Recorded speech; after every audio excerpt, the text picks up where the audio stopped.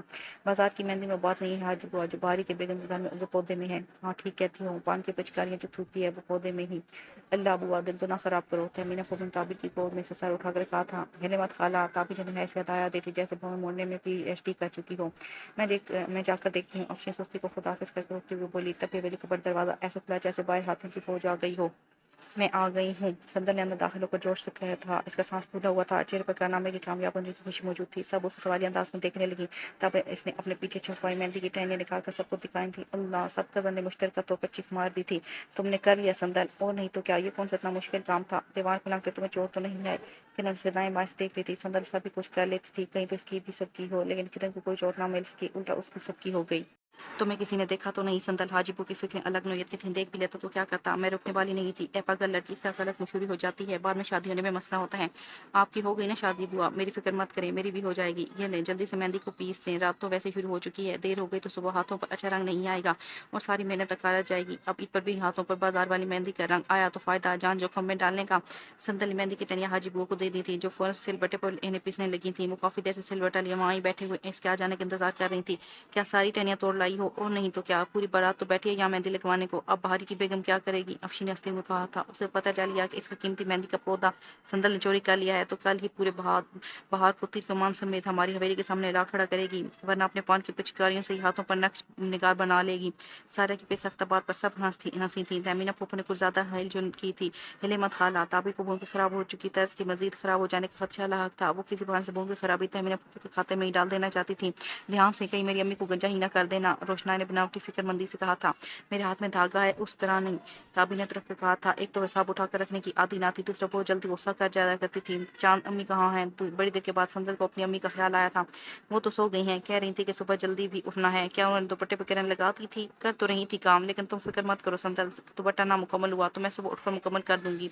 حاجی بوا نے جلدی جلدی ہاتھ چلاتے ہوئے کہا تھا۔ اتنے میں زارا اندر سے گلگلے پکا کر لے آئی، لو کھاؤ آج اناج کے دشمنوں۔ اس نے دشتری لا کر سب کے درمیان رکھ دی تھی۔ اناج کے دشمن تو تم خود ہو، ہمارا خیال تمہیں اس لیے آیا ہے کہ تمہارا اپنا من چاہ رہا تھا۔ شکیلہ خالہ، اپنی بیٹی پر ابھی سے کنٹرول کریں، بہت وزن بڑھا لیا اس نے اپنا، لڑکا دیکھنے نکلیں گی تو ہاتھی کا رشتہ ہی ہاتھ آئے گا۔ ٹھیک کہہ رہی ہے روشنائی، ذرا تم نہ ذرا کم کھانا کھایا کرو، اللہ بھینس کی بھینس ہو رہی ہے لڑکی۔ امی ویسے مت بولا کریں مجھ پر، اور خالہ آپ ہی ساتھ میں مل گئی ہیں، کہاں کھاتی ہوں میں؟ ارے کہاں نہیں کھاتی ہو تم، باورچی خانے میں، بیڈ روم میں، چھت پر، دالان میں، کھڑکی پر، جھونکے میں ایک کبوتروں کا پنجرا بچا، اس میں بھی بیٹھ کر کھا لیا کرو۔ سندر کی بزلہ سنجی پر سب پھر سے ہنس دیے تھے۔ تہمینہ دل کھول کر ہنسی تھی۔ ہلے مت خالہ، طابر نے کانپتے ہاتھوں سے ان کی بھویں موڑتے ہوئے کہا تھا۔ تو طابر، اور کتنی دیر لگے گی؟ میری گردن اکڑ گئی ہے، بس 2 منٹ اور۔ تیری گنتی ٹھیک نہیں ہے کیا؟ 2 گھنٹے سے 2 منٹ کا کہہ رہی ہے، بس پھر 1 منٹ اور۔ کوئی مجھے بھی کھلا دے، سل بٹے پر لگایا ہوا ہے بوڑھی کو۔ حاجی بوا نے بہائی دی تھی۔ لو میں تمہارے منہ میں ڈال دیتی ہوں بوا، سندر نے کہا تھا۔ مہربانی کرنے کی بجائے شرارت کرتے گرما گرم گلگلہ حاجی بوا کے منہ میں پورے کا پورا ڈال دیا تھا۔ اللہ تیرا ستیہ ناس جے سندر، میرا منہ جلا دیا۔ وہ گلگلہ اگلا تھا جو کنچے کی طرح لڑکتا ہوا دور تک چلا گیا تھا۔